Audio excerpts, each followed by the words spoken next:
There was a time when hustle culture was really, really in. You remember there was this phrase, girl boss. I'm a Gen Xer. Hustle is what we do, it's who we are. And so there's this new catchphrase out there that I really wanted to talk about, think about. It is called career minimalism. Career minimalism. Janel Abrahami is Glassdoor's career pivot strategist. She joins us today from Hoboken, New Jersey to talk about it. Hello there.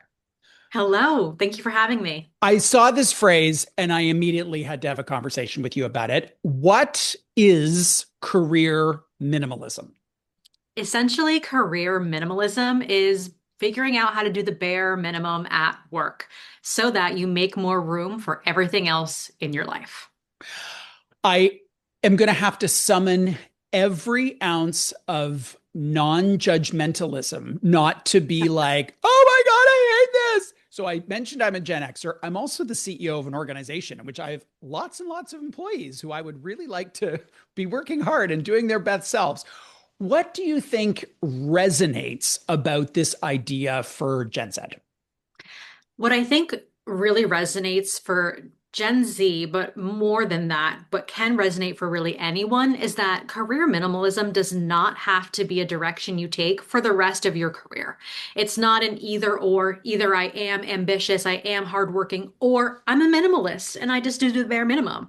But actually, you can think of career minimalism as being a very healthy alternative for a certain season of your Mm. life. There are times when you don't have as much to give to your career, perhaps because of your health, your physical health, or your mental health, family obligations, caring for someone else. And career minimalism can be a very liberating posture to take to know that right now, all I have is the bare minimum because other places of my life need more. What do you think? How is this interpreted by employers, this idea? Because regardless of whether you're a massive corporation or a mid-sized organization, there are performance goals and competencies and performance management and all those sorts of things that hold employees to a particular standard. And if they deliver, amazing. And if they don't work there anymore. Right. So unfortunately, most employers don't have the same kind of understanding or appreciation for how helpful career minimalism can be in certain pockets of time. And that's why we see a lot of Gen Z or millennials or anyone who is adopting this approach to work in secret and keeping it on the down low. Right. Tell me about seasons in which this does make sense. Because when I think Gen Z, I think, younger people, the time at which I personally was most focused on my career. And then I for sure slowed when my kid was young. There's been, periods of pivoting. I've had 4 different careers in my life. But for this younger demographic, it seems surprising to me that that would be the time in which you take your foot off the accelerator. Right. And I think that this goes to show that like you never know what any one given individual is navigating or experiencing off of Zoom or off of Slack or out of the office. So I think career minimalism I've seen personally be very helpful when I needed to care for a family member that Mm. was just in poor health and I was their primary caregiver and I couldn't be as above and beyond and ambitious and gold star girl as I always have been in my career. I just did not have that much to give. So in that case, I was able to have an open conversation with my manager and with my employer. But in other cases where that might not be possible, it could be, someone just physically needs to rest, physically needs Mm. to recover. Or we are seeing that happen in the opposite direction where folks are thinking about their next career play. Maybe they have ambitions toward entrepreneurship or building their own things, starting their own side hustle. And they kind of use their full-time role and approach minimalism there just to keep the status Mm. quo, not rock the boat, but not go above and beyond either. Mm. When done well, and I'm going to ask you a tough question here because it's about duration, but I think it's a relevant one. When done well, what's the duration of career minimalism? Because when I was reading the initial posts about it, it seemed like an outlook for life. And what you're saying is, no, it's like, could be a period of time. So is that 3 months? Is it 3 years? Like what frame of reference would you provide on that? Right. And of course, it all always depends. I have to give that diplomatic Of course. answer, but I would start to see this become more, create more friction if it extends beyond a year. And my reason being is because that then takes you through an entire performance review cycle at work. And Right. so if your performance review is a little bit lower, you're still not going above and beyond or meeting the same kind of quotas or marks that you used to after an entire year, that's when you might expect more of a difficult conversation with work. Mm. It's interesting that you said a lot of people pursue this on the down low. As a leader, I have a very high value around transparency, and I think a fair amount of compassion for understanding people's life circumstances. Certainly, I've lived through a lot. Um, it feels like this could really backfire on people if they aren't open about it. Bruce, I think you're actually the exception to the rule in terms No, of really? employers. Ugh. So while that is wonderful to have that, like cultivate that spirit of transparency and candor in your team, most organizations do not create that kind of culture. Yeah. And so it can feel a lot scarier and a lot riskier for someone, especially Gen Z, who's just early in their career and still doesn't have that perhaps like leverage or clout as someone who's at the director level may have, to just be like, you know what, I'm just going to keep it quiet, and what they don't know Right. won't hurt them. Mm.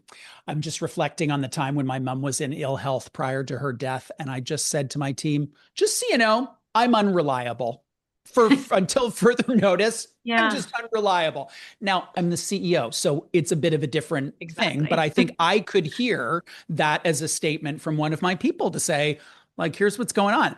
There's another dynamic here that is different than the culture that my generation really came into their careers with, and that is the fun of ambition.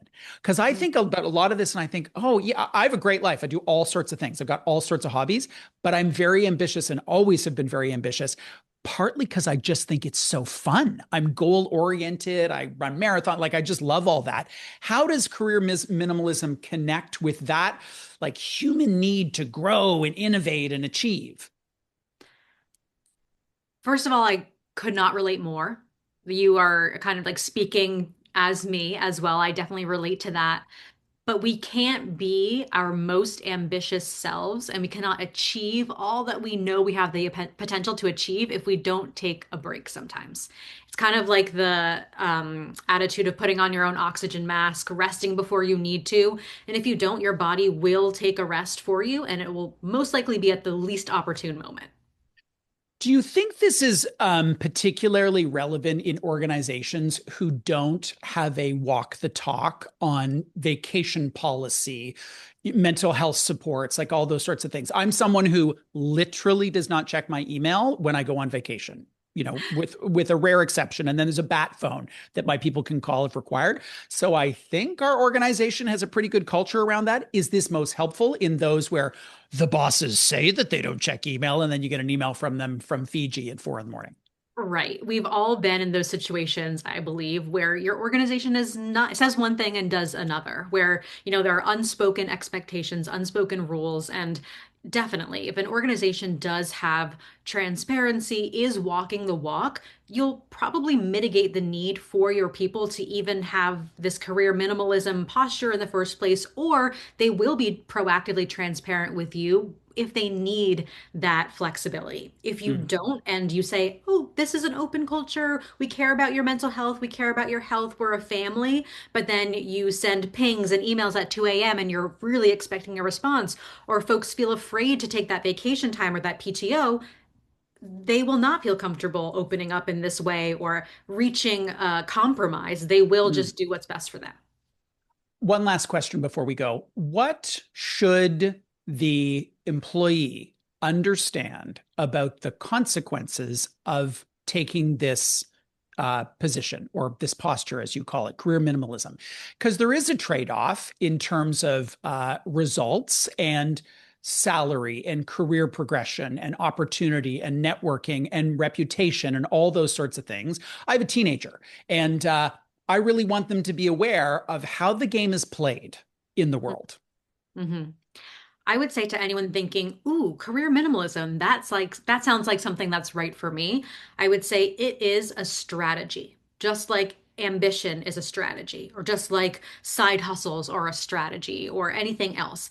Career minimalism does not mean you're opting out, you're checking out, and you're just waiting to see what happens. Instead, you are using career minimalism, aka just doing the bare minimum you need to do to still get by, keep your job, not ruffle feathers or make anyone else's life more difficult, as a strategy to get what you need from this season of life. The minute it starts being a passive experience is when it's not working for you anymore.